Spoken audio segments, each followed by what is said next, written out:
आता राजकीय घडामोडींचा वेगवान आढावा घेऊयात।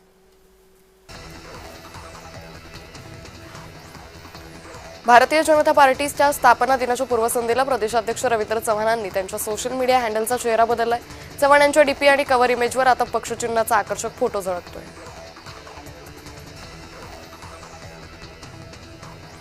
शिवसेना लोकसभेच्या तयारीला लागली आहे। महाराष्ट्रभर मुंबई, ठाणे संपूर्ण भागात काम सुरू आहे। जिथे जिथे उमेदवार आहेत तिथे तळापासून बांधणी सुरू आहे। कार्यकक्षा वाढवायची अशी माहिती शिवसेना नेते दीपक सावंत यांनी दिली।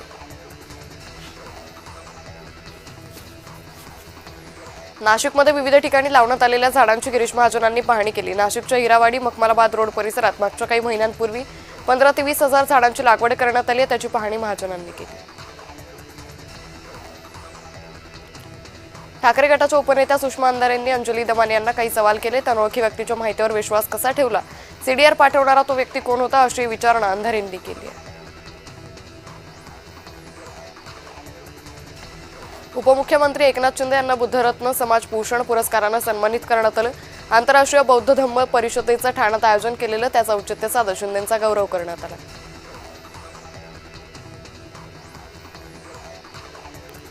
मुख्यमंत्री देवेंद्र फडणवीसांनी अंजली दमानी यांबाबत भाष्य केलंय। सीडीआर प्राप्त करून घेण्याचा अधिकार नाही, तपास यंत्रणेला तो अधिकार आहे। सीडीआर लिंक कसा झाला याची चौकशी करणार असंही फडणवीस म्हणाले। नागपुरात शिवसेनेच्या पूर्व विदर्भ स्तरीय प्रशिक्षण शिबिराचं आयोजन करण्यात आलं। SIR आणि येणाऱ्या लोकसभा निवडणुकीच्या तयारी म्हणून या शिबिराचं आयोजन करण्यात आलं।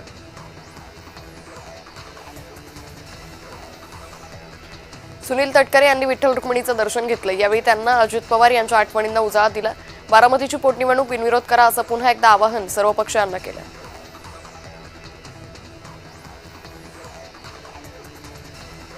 उदय सामंत यांनी शरद पवारांची भेट घेतली। ही भेट का घेतली याबाबत सामंतांनी स्पष्टीकरण दिलंय। माझ्या MIDC भागात झाडं लावायची आहेत, तसंच अखिल भारतीय नाट्य परिषदेचा मी विश्वस्त आहे, त्याबद्दलही चर्चा करायची होती म्हणून भेट घेतली असं सामंत म्हणाले। अंजली दमानिया यांनाच विचारलं पाहिजे, तुमच्याकडे इतकी आतील माहिती कुठून येते? पोलीस खात्यात आहात का? एकनाथ शिंदे यांना कुणी लक्ष करत असेल तर आम्ही त्याला चोख उत्तर देऊ असं शिवसेना नेत्या मनीषा कायंदे म्हणाल्या। अशोक खरात प्रकरण देवेंद्र फडणवीस योग्य प्रकारे हाताळत आहे। सध्या SIT नेमली, आवश्यकता भासली तर देवेंद्रजी केंद्रीय तपास यंत्रणेची मदत घेतील अशी माहिती मंत्री चंद्रकांत पाटील यांनी दिली। राहुरी विधानसभा पोटनिवडणुकीसाठी भाजपकडून अक्षय कर्डिले सोमवारी अर्ज भरतील। या पार्श्वभूमीवर भाजप कार्यकर्त्यांमध्ये उत्साहाचं वातावरण दिसून येतंय। महापौर ज्योती गाडे यांनी अक्षय कर्डिले यांच्या विजयाचा विश्वास व्यक्त केलाय।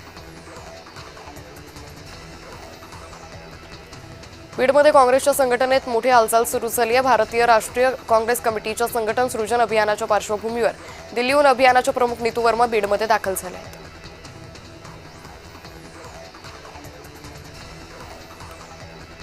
बारामती विधानसभा पोटनिवडणुकीच्या बाबतीत चर्चा केली। अजित पवार यांचं निधन झालं तेव्हाच आम्ही ठरवलं ही निवडणूक लढवणार नाही। राहुरीचं नेमकं काय करायचं याबाबत चर्चा सुरू आहे असं विधान परिषदाध्यक्ष शशिकांत शिंदे यांनी केलं। देवगड तालुक्यात ठाकरे गटाला धक्का बसलाय। ठाकरे गटाचे युवा सेना उपजिल्हाप्रमुख निनाद देशपांडे यांच्यासह पदाधिकाऱ्यांनी पालकमंत्री नितेश राणे यांच्या उपस्थितीत भाजपात प्रवेश केलाय। बारामती राहुरीच्या पोटनिवडणूक आहेत। बारामतीमध्ये ठाकरे गट निवडणूक लढणार नाही, राहुरीचा निर्णय लवकरच घेऊ असं विधान संजय राऊतांनी केलं।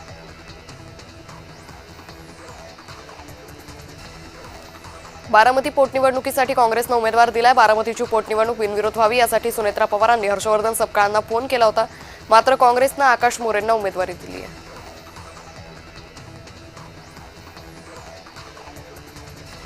अंजली दमानिया यांच्याकडे जी माहिती येते ती खरी आहे का हे पहिले तपासा। हाताने दिलेले नंबर आणि आकडे आहेत, त्यांच्याकडे येणारा डाटा हा येतो कुठून याची चौकशी झाली पाहिजे अशी मागणी खासदार ज्योती वाघमारे यांनी केली।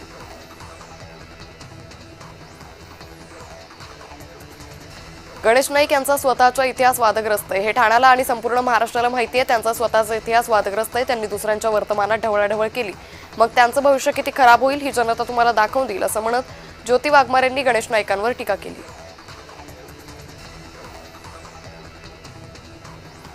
काँग्रेसचे बुलढाणा जिल्हाध्यक्ष माजी आमदार राहुल बोंद्रे यांनी महिलेला पतिव्रता दाखवायला मोठं कुंकू आणि मोठं मंगळसूत्र घालावं लागतं असं वादग्रस्त वक्तव्य केलं। त्या वक्तव्याच्या निषेधार्थ चिखली शहरात तीव्र आंदोलन छेडण्यात आलं। बारामतीची निवडणूक जर बिनविरोध झाली तर त्यातून समाजात एक चांगला संदेश जाईल. राजकीय पक्षांनी महाराष्ट्राची ही परंपरा जपायला हवी, असं वक्तव्य भाजप राज्यसभा खासदार अशोक चव्हाण यांनी केलं.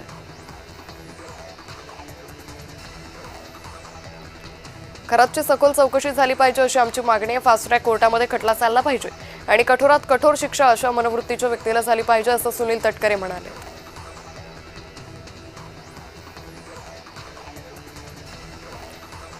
प्रवीण दरेकरांनी काय बोलावं हा त्यांचा अधिकार आहे, हा माझा प्रश्न नाही. आमच्या सर्वांचं लक्ष केंद्रित झालंय सुनेत्रा पवार यांची निवडणूक बिनविरोध व्हावी याकडे, त्यामुळे आम्ही कुणाच्या टीकेकडे लक्ष देत नाही, असं सुनील तटकरे म्हणाले.